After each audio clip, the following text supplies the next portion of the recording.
Bienvenue au rendez-vous tech d'Audiophile du vendredi 25 août 2023.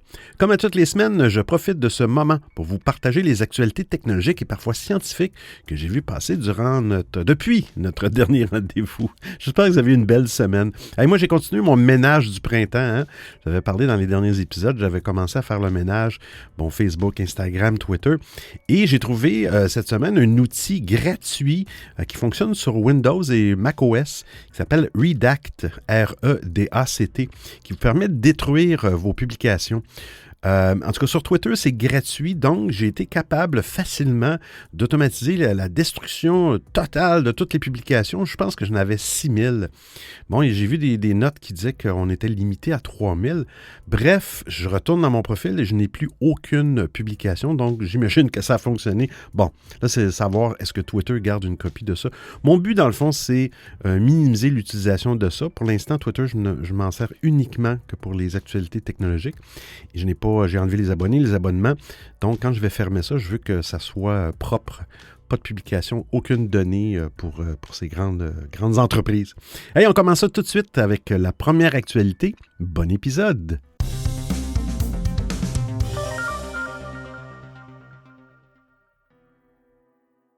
De la vraie charge rapide sur les iPhone 15. Eh bien, nous sommes à moins d'un mois de l'annonce des nouveaux iPhone 15. Une certitude, cependant, c'est l'arrivée de l'USB-C en remplacement du connecteur Lightning auquel nous sommes habitués sur les iPhones. Et ce changement apporte une très bonne nouvelle. Deux sources croisées chez le très bien informé 9to5Mac confirment ce qu'on attendait. La recharge 35 watts sera disponible sur certains iPhone 15. Selon toute logique, cette nouveauté devrait concerner les modèles Pro. Sur la gamme actuelle, la limitation des iPhone 14 est de 20 watts et celle des iPhone 14 Pro est de 27 watts. Si certains constructeurs chinois proposent déjà de la charge à 200 watts, oh là là. Le concurrent principal Samsung est quant à lui à 45 watts. Selon les données de Zero One Lab, l'iPhone 14 Pro Max permet une recharge complète en 1h40 contre 1h03 pour le Samsung Galaxy S23 Plus. Mais les deux sont écrasés par le Xiaomi 13 Pro et c'est 30 minutes ou le Vivo X90 Pro et c'est 23 minutes. C'est d'autant plus dommage pour Apple étant donné que son smartphone est celui avec la batterie ayant la plus faible capacité. Attention cependant, l'analyste Ming-Chi Kuo annonçait déjà le support de la charge rapide via USB-C il y a quelques mois, mais uniquement avec des câbles certifiés Apple. L'an passé, Apple a lancé un double chargeur USB-C d'une capacité de 35 watts et un chargeur unique 30 watts destiné à la base au MacBook Air, mais compatible avec les iPhones. Nul doute que la gamme d'accessoires devrait évoluer avec la sortie des iPhone 15 et 15 Pro, mais un port unique ne signifie pas forcément la fin de l'enfer du choix des câbles. Une chose est sûre, le keynote de rentrée, normalement prévu pour le 12 septembre, lèvera le voile sur cette nouvelle gamme d'iPhone et nous connaîtrons toutes leurs caractéristiques.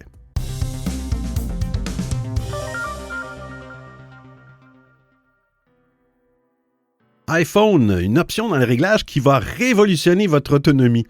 Bon, disons qu'il va aider à avoir une meilleure autonomie. L'autonomie des smartphones est meilleure aujourd'hui qu'elle ne l'était il y a plusieurs années. Le prochain iPhone 15, attendu pour le mois prochain, promet de révolutionner l'autonomie grâce à la technologie de batterie empilée. Néanmoins, la batterie de l'iPhone ne tient pas toujours aussi longtemps que l'on voudrait. Non seulement les iPhones peuvent avoir du mal à tenir une journée entière, mais des bugs impactent aussi parfois leur autonomie. Récemment, iOS 16.5 a détruit la durée de vie des iPhones qui avaient installé la mise à jour. Si vous voulez donner un coup de boost à la batterie ou si celle-ci se fait vieille, sachez qu'il existe une astuce dans le réglage de votre iPhone. Tous les iPhones, quelle que soit la version d'iOS sur laquelle ils tournent, proposent des options plus ou moins connues pour vous faciliter la vie au quotidien. L'une de ces options s'appelle « Proposer des réseaux » dans les réglages Wi-Fi. Cette option permet à l'iPhone de vous avertir lorsqu'un réseau Wi-Fi que vous ne connaissez pas est disponible. L'appareil peut vous notifier ou directement vous demander de vous y connecter.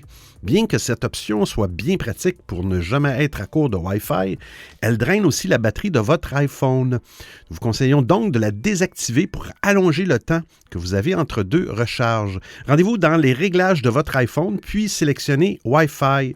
En dessous de la liste des réseaux disponibles, vous trouverez l'option « Proposer des réseaux ».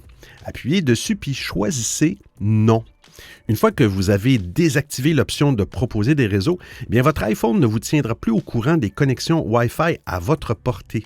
Comme l'explique le système d'exploitation, vous devrez sélectionner manuellement un réseau. En contrepartie, vous bénéficierez d'un gain d'autonomie que vous ne tarderez sûrement pas à remarquer. Une autre petite astuce aussi, essayez de garder votre téléphone en mode économie d'énergie toute la journée. Vous allez avoir de belles surprises.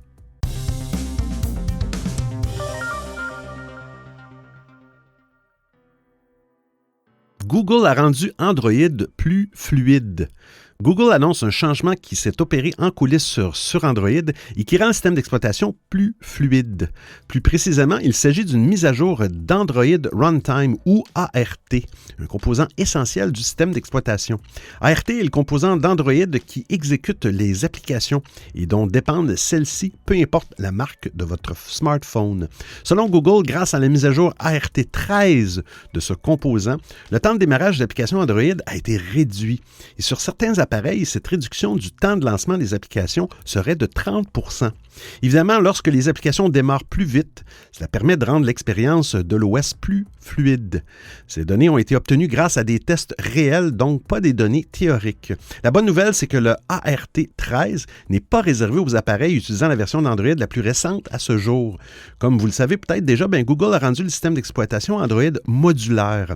De ce fait, certaines améliorations ne sont plus déployées via les mises à jour majeures de l'OS, exemple Android 13, Android 14, mais via des mises à jour de Google Play. En ce qui concerne le composant ART, celui-ci est devenu modulaire à partir d'Android 12. Ainsi, si vous utilisez un smartphone sous Android 12 ou sous Android 13, vous utilisez probablement déjà un téléphone qui profite d'ART 13, qui accélère le démarrage des applications. Par ailleurs, Google entend aussi déployer AR13 sur Android Go, la variante d'Android pour les smartphones d'entrée de gamme. Selon une estimation d'Ars Technica, qui se base sur les derniers chiffres de la fragmentation d'Android, cette nouveauté devrait donc profiter à 31% des appareils Android, soit environ 600 millions d'utilisateurs. Et je cite, « En mettant à jour ART indépendamment des mises à jour du système d'exploitation, les utilisateurs obtiennent les dernières optimisations de performance et correctifs de sécurité le plus rapidement possible, tandis que les développeurs bénéficient d'améliorations OpenJDK et d'optimisation du compilateur qui profitent à la fois à Java et à Kotlin, indique la firme de Mountain View. Par ailleurs, alors qu'il s'apprête à lancer Android 14, Google va aussi déployer une nouvelle mise à jour d'ART, la mise à jour ART 14.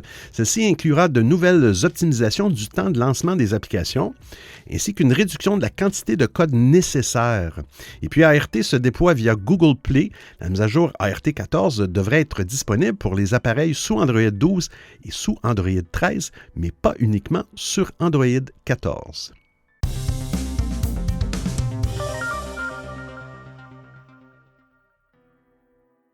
Google va vous aider à localiser votre téléphone perdu. Grâce au réseau localisé d'Apple, un appareil peut être localisé même lorsqu'il est hors ligne. Sur Android, il n'existe pas encore d'équivalent de ce réseau créé par Apple.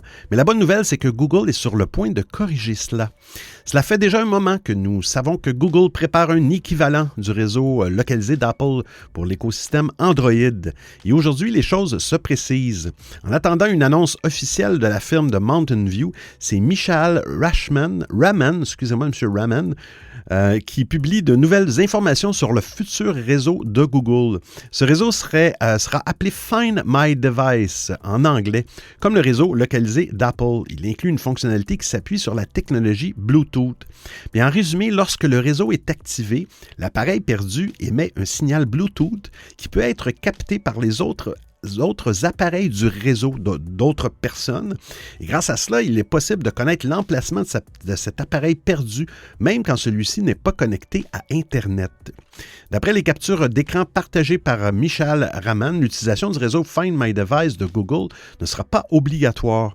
Et même quand celui-ci est activé, il y aurait le choix entre l'utilisation du réseau uniquement dans les zones très fréquentées, exemple les aéroports, les gares, ou l'utilisation du réseau dans tous les endroits. En tout cas, l'idée est que votre téléphone puisse servir de relais pour localiser d'autres appareils perdus et qu'en cas de perte, vous puissiez aussi localiser votre appareil grâce aux autres appareils du réseau. Ce qu'on ne sait pas encore, c'est si Google va activer le réseau Find My Device par défaut ou pas. Si Google ne l'active pas par défaut, il est probable qu'un bon nombre de personnes préfèrent ne pas faire partie de ce réseau. Pour rassurer les utilisateurs, Google afficherait cependant un message indiquant que toutes les informations de localisation sont chiffrées de bout en bout. Sinon, on ne sait pas encore quand cette nouveauté sera disponible et on ne sait pas quelles seront les versions compatibles. Mais Google a déjà indiqué qu'il attend la création d'un dispositif contre les traceurs sur iOS pour lancer son réseau.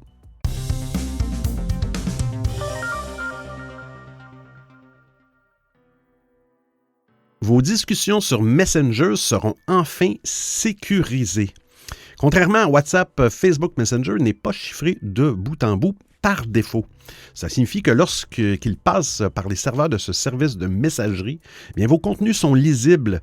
Et parfois, les gouvernements peuvent demander à Meta d'accéder à ces données.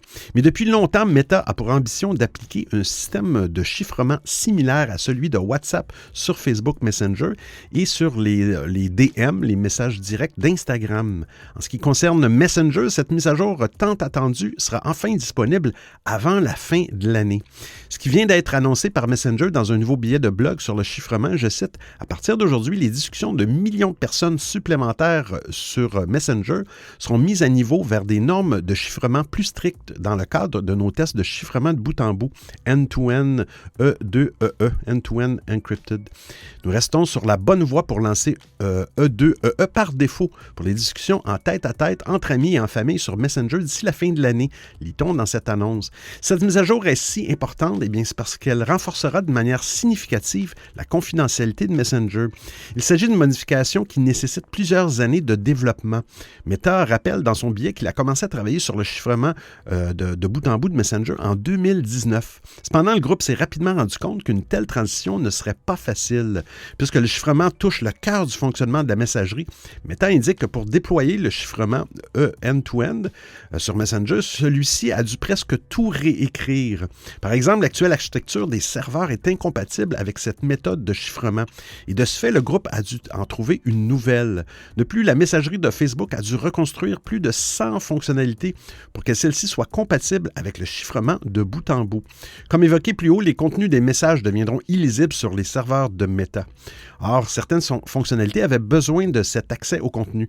C'est par exemple le cas des prévisualisations de liens partagés comme les liens YouTube. Dans l'ancien modèle, le serveur allait récupérer ces informations sur YouTube et vous montrait une image de la vidéo en guise d'aperçu, indique le billet de Messenger. Bien sûr, le nouveau modèle, le serveur ne sait pas quel lien a été partagé puisqu'il est encrypté et ce sera l'application installée sur le téléphone de l'utilisateur qui devra faire cette recherche sur le net pour afficher une vignette pour le lien.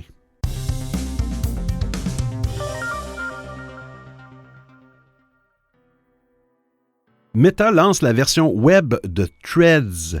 Malheureusement pour Meta, le soufflet est retombé assez rapidement et le nombre d'utilisateurs actifs sur la plateforme avait fini par fondre comme neige au soleil. Et pour cause, avec Threads, Meta s'est lancé dans une course difficile dont le départ n'a pas été facilité. Le jeune réseau social se heurte en effet à plusieurs obstacles qui l'ont sans nul doute freiné dans son élan. Mais d'après le Wall Street Journal, Meta pourrait remettre une pièce dans la machine. La maison mère de Facebook et d'Instagram pourrait en effet déployer dès cette semaine une version web de Threads.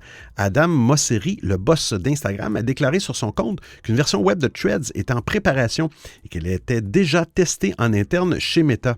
Selon le média économique américain, une source proche de Meta aurait indiqué que la version web de Threads pourrait être déployée dès cette semaine. Threads n'était jusqu'à maintenant opérationnel que depuis une application mobile disponible sur iOS et Android, quand toute la concurrence dispose également d'une version web accessible accessible depuis un ordinateur. Cet élément clé du succès de tout réseau social qui se respecte fait partie des requêtes les plus demandées par les utilisateurs. L'arrivée de Threads sur le web pourrait donc redonner un peu de souffle à la plateforme en attendant que Meta règle ses problèmes avec la réglementation européenne. Attention, il y a une mise à jour du 22 août et je le teste présentement. Meta a confirmé l'arrivée.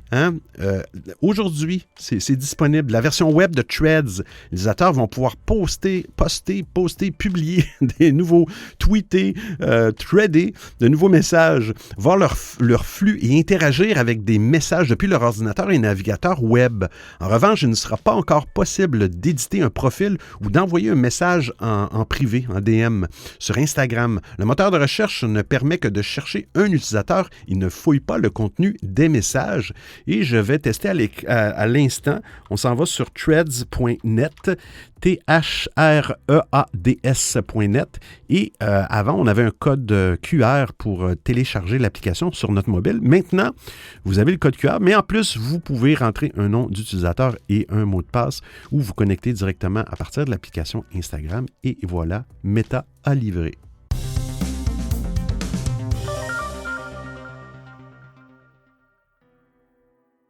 Vivre sans algorithme. Le règlement européen sur les services numériques, le DSA, entrera en vigueur le 25 août. Autant dire que les grandes plateformes visées par ce paquet de nouvelles règles doivent mettre les bouchées doubles pour les respecter. C'est le cas chez Meta, où plus de 1000 personnes travaillent à la conformité avec le texte. Cela passe notamment par la possibilité pour les utilisateurs de désactiver les recommandations personnalisées, autrement dit, l'algorithme. Pour Instagram et pour Facebook, c'est un changement de taille, sachant que l'algorithme est un élément central pour engranger l'engagement des utilisateurs et donc les revenus publicitaires. Quoi qu'il en soit, Meta n'a pas d'autre choix que de respecter la loi européenne. D'ailleurs, l'entreprise, je cite, accueille les principes de transparence, de responsabilité et d'autonomisation des utilisateurs au cœur du DSA. C'est pourquoi Meta a annoncé une nouvelle option d'affichage pour les Reels et les Stories sur Instagram et Facebook. Les utilisateurs européens vont pouvoir consulter ces contenus de manière chronologique, du plus récent au plus ancien, et provenant uniquement de personnes qu'ils suivent. Les résultats d'une recherche pourront être filtrés en fonction des mots saisis, plutôt que des résultats basés sur l'activité et les intérêts personnels. Les deux réseaux sociaux vont également faciliter l'accès aux outils de modération. Depuis mars 2022, le flux Instagram peut s'afficher de manière chronologique et c'est le cas aussi pour le flux Facebook depuis le mois de juillet. En début d'année, les ados de 13 à 17 ans ne voient plus de publicité basée sur leur activité et ce partout dans le monde. Meta annonce également une expansion de sa bibliothèque publicitaire. Elle va archiver toutes les publicités ciblées qui ont été diffusées dans l'Union européenne pendant 1 an. Il va être possible de rechercher telle ou telle publicité en fonction de l'âge, du genre, de la localisation, etc.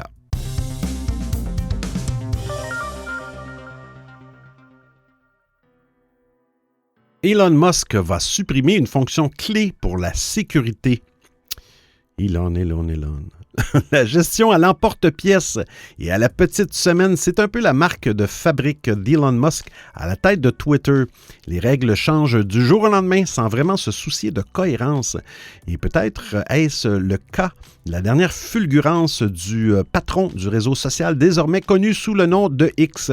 Elon Musk a ainsi annoncé que la fonction qui permet de bloquer un compte allait être supprimée, à l'exception des messages directs, les DM, pour éviter le spam dans sa boîte de réception. En guise d'explication, il a simplement avancé que bloquer un compte n'avait pas de sens et qu'à la place, la fonction masquer ou mute en anglais pouvait prendre le relais. Je pense qu'il s'est aperçu, M. Musk, qu'il y avait beaucoup de personnes qui le bloquaient. Sauf que bloquer et masquer ne sont pas tout à fait la même chose. Dans le premier cas, bloquer, les comptes ne peuvent pas suivre l'utilisateur et ce dernier ne peut pas non plus suivre un compte qu'il a bloqué. Il ne recevra pas de notification du compte bloqué. Les comptes bloqués ne peuvent pas contacter l'utilisateur ni voir ses tweets. Le masquage d'un compte supprime les tweets du compte en question dans le flux de l'utilisateur, mais ne ne désactive pas pour autant les notifications en cas de réponse et de mention. Les tweets postés par des comptes masqués dans les réponses d'une conversation restent visibles si la discussion ne vous mentionne pas. Et les comptes masqués peuvent suivre l'utilisateur qui les a masqués.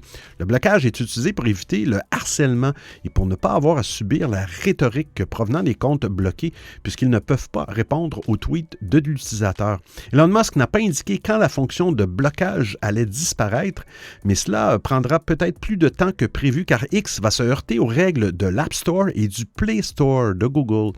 Une de ces nombreuses règles de la boutique d'Apple stipule en effet que les applications basées sur du contenu généré par des utilisateurs, comme c'est le cas des réseaux sociaux, eh bien, doivent intégrer la possibilité de bloquer les utilisateurs abusifs. C'est la même chose du côté de Google. Mais comme on l'a vu lors du changement de nom, l'App Store n'autorise pas normalement une application dont le nom comporte une seule lettre comme X. Eh bien, Apple peut aussi se montrer très flexible avec ses chouchous et X en fait manifestement partie. Alors une exception de plus ou de moins. Vous écoutez le Rendez-vous Tech d'Audiophile. Twitter entend changer la façon dont s'affichent les liens. C'est un changement de forme, mais qui pourrait avoir des conséquences très visibles. Elon Musk a confirmé mardi 22 août que le réseau X, anciennement Twitter, entendait refondre la manière dont y apparaissent les liens vers des articles de presse. Ne s'afficherait bientôt plus ni le titre ni la description de l'article lorsque ce dernier est publié sur le réseau social, comme l'avait révélé dès lundi le magazine Fortune, mais seulement l'image principale et le lien. Ce changement, qui serait dicté par des raisons esthétiques, a assuré le patron de Tesla et de X, a provoqué la colère des éditeurs de presse. Alors que le réseau est déjà une source très limitée de trafic pour les sites d'information, X n'afficherait donc plus l'un des éléments les plus susceptibles d'intéresser des lecteurs, le titre. Et je cite, « Si vous êtes un journaliste et vous voulez plus de liberté et un meilleur salaire, alors publiez directement sur X », a ajouté M. Musk lundi, faisant référence au système de partage de revenus mis en place à la mi-août par sa plateforme. Les sommes versées jusqu'à présent aux utilisateurs participant à ce programme, conditionné à la souscription d'un abonnement payant à Twitter Blue, restent cependant nettement inférieures au salaire minimum légal pour la quasi-totalité des comptes, y compris ceux engrangeant plusieurs millions de vues par mois. Coïncidence, les éléments qui ne s'afficheraient plus sur X sont aussi, à l'exception de la photographie, ceux qui déterminent si une plateforme doit payer en Europe des droits voisins aux médias. Une législation dont M. Musk semble avoir découvert l'existence après avoir été assigné en justice par l'agence France Presse, qui réclame au réseau social la transmission d'informations permettant de calculer la somme qui lui est due. M. Musk s'était précédemment engagé à faire voter les utilisateurs de X sur tout changement majeur apporté au fonctionnement de la plateforme. Mais est-ce que sa promesse tient le coup?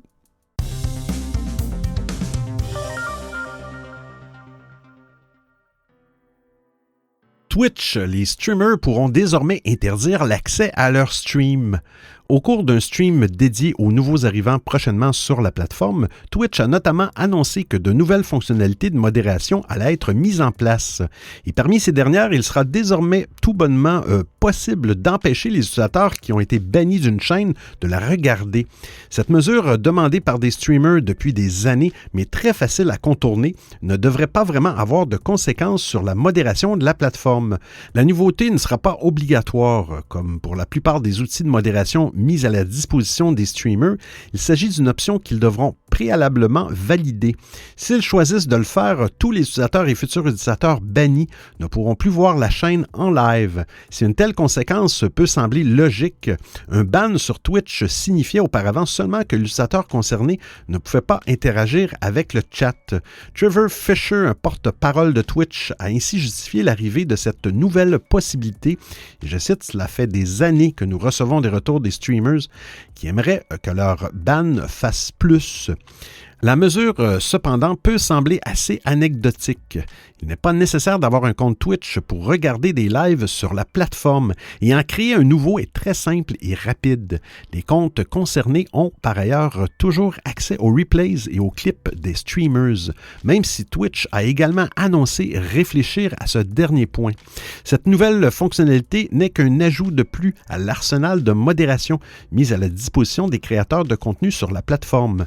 Twitch a en effet une approche particulière de la politique de contenu. Chaque streamer applique ses propres règles. Il est donc possible de se faire bannir d'une chaîne sans enfreindre le règlement général de Twitch. Ce sont donc des modérateurs bénévoles nommés par les streamers eux-mêmes qui se chargent d'appliquer ces règles.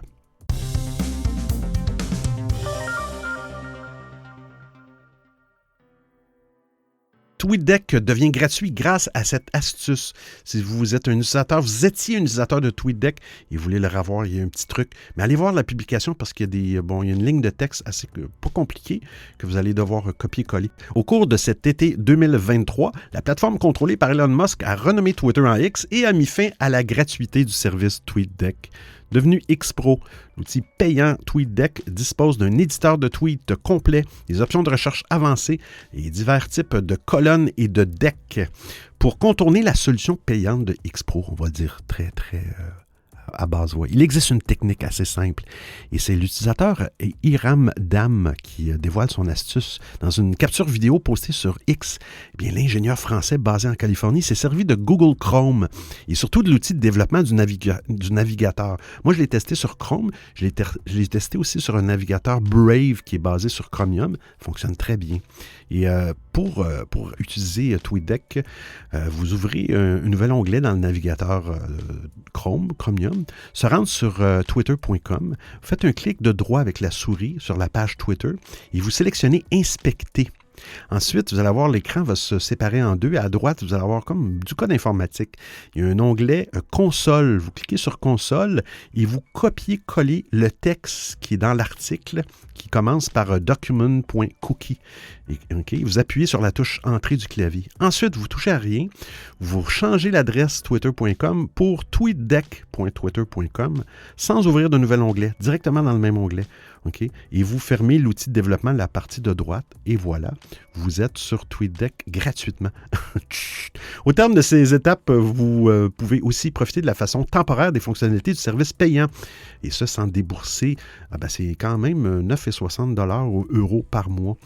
Somme qui correspond à l'abonnement mensuel de XBlue. Enfin, il est conseillé de ne pas fermer la page web du service pour bénéficier des avantages de TweetDeck ou de X-Pro. Dans le cas contraire, il est préférable de reproduire les étapes citées ci-dessus.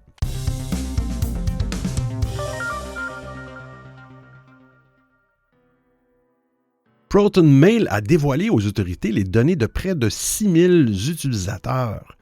Le service de messagerie sécurisé ProtonMail reste aujourd'hui l'un des plus appréciés dans le monde. Bien plus respectueux de la vie privée de ses utilisateurs que ses concurrents, il s'est fait une place en or depuis son lancement en 2014.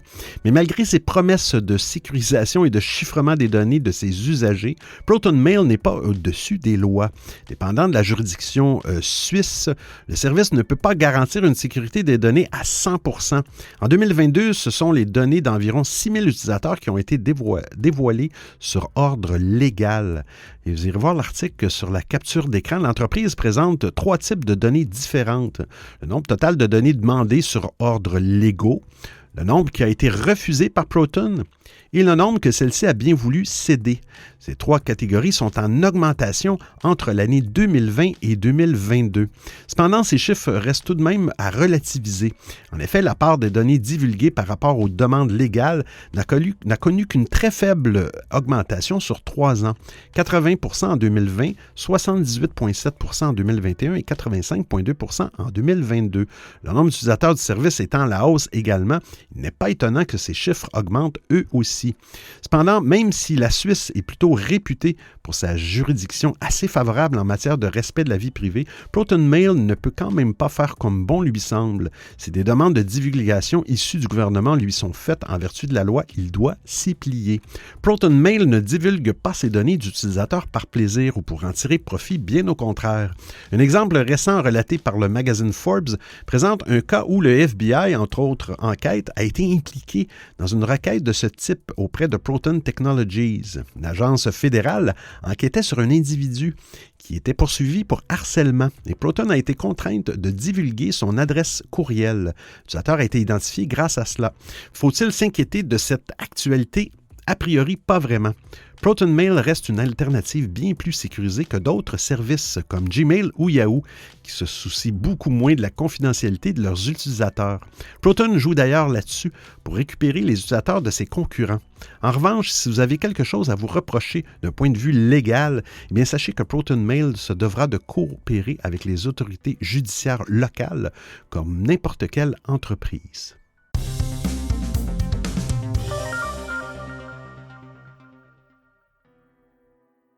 Les bruits blancs deviennent l'ennemi de Spotify. À l'heure actuelle, un genre bien particulier de podcast rencontre un succès considérable, celui des bruits blancs. Depuis plusieurs années, ces derniers sont plus populaires que jamais, permettant d'être plus concentrés ou de s'endormir plus facilement. Les bruits blancs sont des fréquences sonores additionnées permettant de masquer les bruits environnants et sont par conséquent censés apaiser l'auditeur, comme le bruit sourd d'un sèche-cheveux, de la pluie ou encore des vagues. Le succès des bruits blancs est tel qu'un morceau a carrément dépassé le milliard d'écoutes sur Spotify. Et la popularité de ce genre continue de croître sur la plateforme de streaming musical. Certains créateurs ont lancé leur propre podcast où les bruits blancs règnent en maître. Aujourd'hui, ce type de podcast à l'ambiance relaxante cumule 3 millions d'heures d'écoute par jour sur Spotify. Mais contre toute attente, cela ne ravit pas réellement l'entreprise suédoise. Effectivement, l'algorithme semble aimer les podcasts de bruit blanc et n'hésite pas à les mettre en avant sur la plateforme, ce qui explique le nombre d'heures d'écoute considérable de ces derniers. Sur Spotify, les podcasts sont mis en avant et permettent à la plateforme comme aux créateurs de récolter de l'argent grâce aux publicités diffusées avant, pendant ou à la fin des épisodes. Le problème avec les podcasts de bruit blanc, c'est qu'il est difficile de glisser une publicité en plein milieu sans ruiner complètement l'expérience. Pour faire simple, les podcasts de bruit blanc ne rapportent donc pas énormément à Spotify. Et quand l'algorithme met en avant du contenu qui n'est pas concrètement rentable pour la plateforme, celle-ci souffre d'un manque à gagner. Dans le cas des podcasts de bruit blanc, il représente un manque à gagner de 38 millions de dollars, soit 35 millions d'euros pour Spotify. C'est en tout cas ce que révèle Bloomberg. Face à ce problème, la plateforme de streaming a envisagé de faire totalement une croix sur ses podcasts de bruit blanc. Mais elle s'est finalement révisée. Les podcasts de bruit blanc seront toujours diffusés sur Spotify, même si on imagine que la plateforme va revoir son algorithme pour éviter de trop les promouvoir.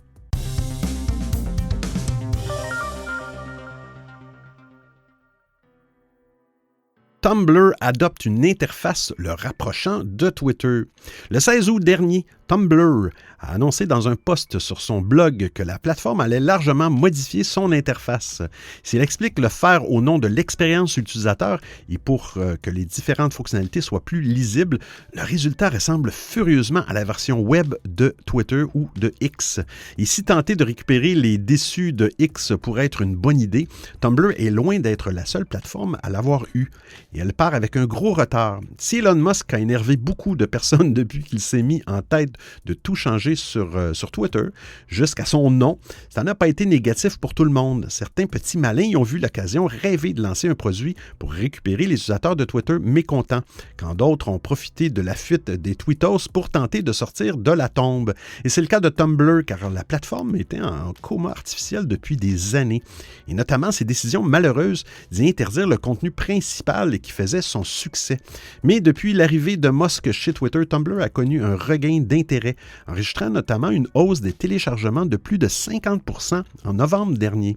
Alors pour tenter de retenir ces nouveaux arrivants et pour en attirer d'autres, la plateforme a décidé un changement en profondeur de son interface. Si tous ces changements sont justifiés par les retours des utilisateurs par Tumblr, ils ont également le point commun de mimer presque ou pixels près ce que l'on peut trouver sur la version navigateur de X. Probablement pas une coïncidence. Si Tumblr n'a jamais vraiment eu l'importance d'un réseau social comme Twitter, il le doit plus à ses décisions assez catastrophiques de sa direction. Alors tenter de repartir quasiment de rien en imitant une plateforme qui n'existe pas seulement en un exemplaire, mais en au moins 4 autres, n'est donc pas franchement imaginatif ni une garantie de succès, car même à son pic, Twitter a difficilement atteint les 250 millions d'utilisateurs actifs, loin derrière d'autres réseaux sociaux. Mais désormais, ils sont plusieurs à tenter de se partager ce gâteau, et Tumblr ne semble clairement pas être le mieux équipé pour gagner la partie. Partie avec du retard, tant en matière de date de lancement de l'interface que de moyens investis, la plateforme est encore loin derrière la concurrence.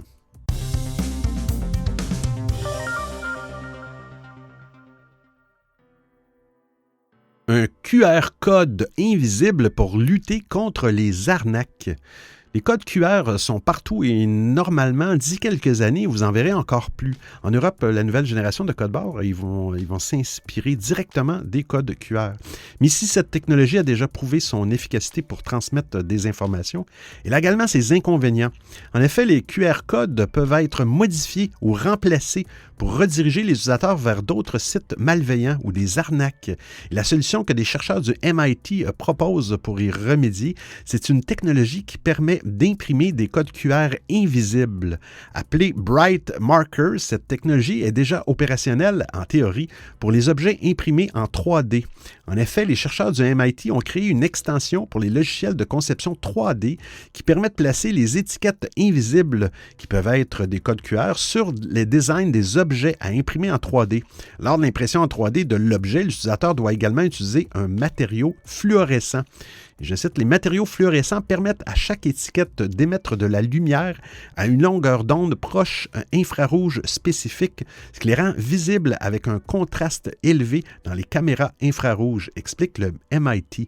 L'avantage de ces étiquettes fluorescentes et imprimées en 3D, c'est qu'elles ne sont pas visibles à l'œil nu, ne peuvent pas être facilement modifiées par des acteurs malveillants.